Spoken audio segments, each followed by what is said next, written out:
Mirror detail SOLIDWORKS. In assembly document, obtain it from the finished component. Flange bolt.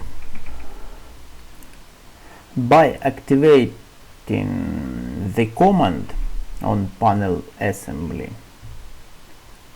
it's mirror components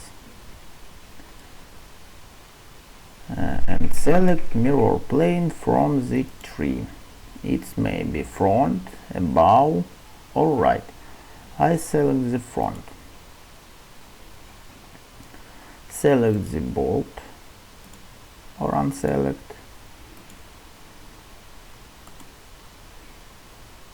And click right mouse button to do in the okay. That's all about mirror detail SOLIDWORKS.